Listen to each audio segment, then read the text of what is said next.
Hello everyone and welcome back to my channel. मैं हूं गायत्री और आज हम देखेंगे बहुत अच्छी सी एक स्टोरी जिसका नाम है the earth is at rest. Means earth अभी आराम कर रही है। बेसिकली ये जो स्टोरी है ये एक फार्मर के बारे में, ठीक है, यानी कि किसान के बारे में, जो कि बहुत ज़्यादा ही परेशान रहता है। क्योंकि उनके गांव में कई महीनों से बारिश नहीं होती है ना। क्योंकि वो किसान रहता है तो बारिश होना बहुत ज़्यादा इम्पॉर्टेंट होता है उनके लाइफ के लिए। तो कई महीनों से उनके गांव में बारिश नहीं होती है, जिस वजह से चंदू और उसके आस पड़ोस के लोग जो कि किसान होते हैं वो बहुत ज़्यादा ही परेशान रहते हैं, है ना। तो सभी मिलकर ये सोचते हैं कि चलो हम पूजा पाठ करते हैं और हमारे जो भगवान है उनको प्रसन्न करते हैं ताकि वो बारिश कर सके।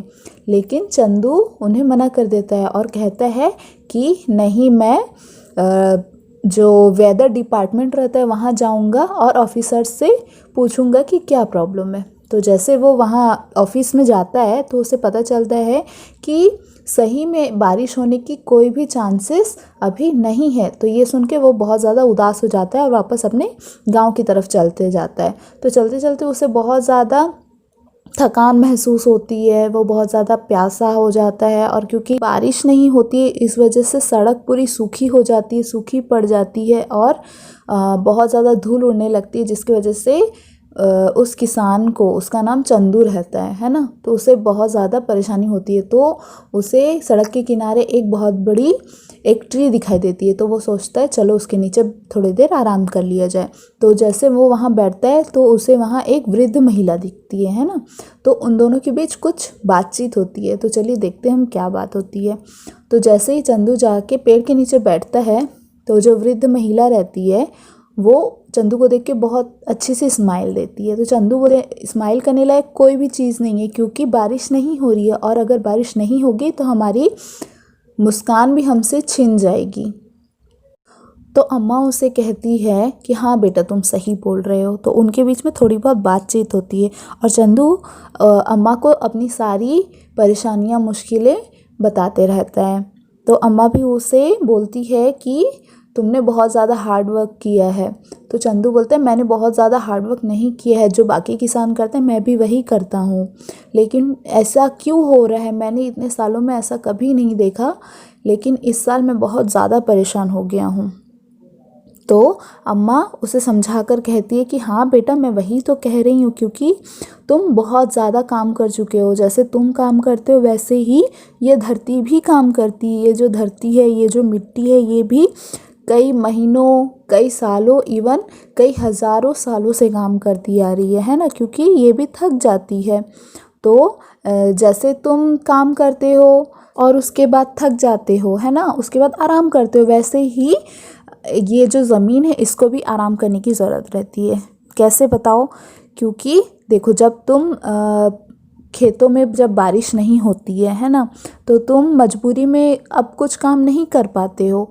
तो वही टाइम होता है जब जो ज़मीन रहती है तब उसे थोड़ा आराम मिलता है ना। वो बड़ी बड़ी आसमान की तरफ देखते रहती है और ये सोचती है कि जब अब बारिश होगी तो फिर से मैं एक्टिव हो जाऊंगी, फिर से काम करने के लिए रेडी हो जाऊंगी।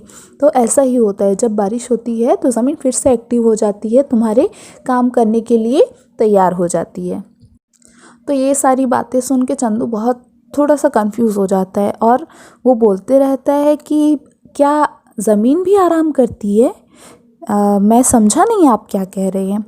तो अम्मा उसे समझाते रहती है प्यार से कि हाँ बेटा, क्योंकि देखो अर्थ भी जो है हमारी माँ की तरह है। जैसे माँ अपने सारे बच्चों का ख्याल रखती है, वैसे ही जो ये नेचर मदर है ये भी हमारा उसी तरीके से ख्याल रखती है। चाहे वो इंसान हो, चाहे वो पशु पक्षी हो, चाहे वो पेड़ पौधे हो, ये सबका अच्छे से और इक्वली ख्याल रखती है।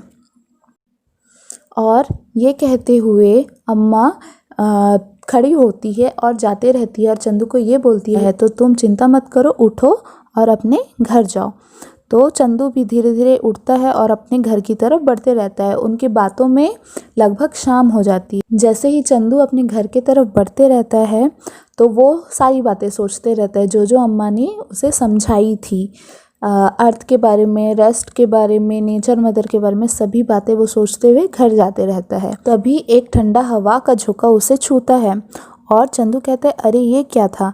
तब वो ऊपर आसमान की ओर देखता है और उसे ये दिखता है कि आसमान में काले काले घने बादल छाए हुए हैं, जिसे देखकर चंदू बहुत ज़्यादा खुश होता है और वो बादल धीरे धीरे और ज़्यादा घने होते रहते हैं। तो चंदू को और भी ज़्यादा ठंडी ठंडी हवाएं महसूस होने लगती है। उसे ये दिखता है कि आसमान में बिजलियाँ चमक रही है, बादल गरज रहे हैं, जिसे देख के वो बहुत ज़्यादा खुश हो जाता है और कहता है, अरे हाँ, अम्मा ने तो सही कहा था। ये कहते हुए वो हंसी खुशी अपने घर की तरफ दौड़ पड़ता है। तो ये स्टोरी से हमें क्या सीखने के लिए मिलता है, जैसे कि हम थक जाते हैं, हम कोई भी काम करते थकते हैं तो हम रेस्ट करते हैं, है ना। ऐसे ही सभी को आराम करना भी ज़रूरी होता है, चाहे वो इंसान हो, पशु पक्षी हो, पेड़ पौधे हो या ज़मीन हो। ठीक है, तो यहाँ पे हमारा पूरा स्टोरी फिनिश हो जाता है। अगर आपको मेरी स्टोरी अच्छी लगती है तो मेरे चैनल को सब्सक्राइब करें, मेरे वीडियोस को लाइक एंड शेयर करें एंड सपोर्ट करें। Thanks for watching. Have a good day.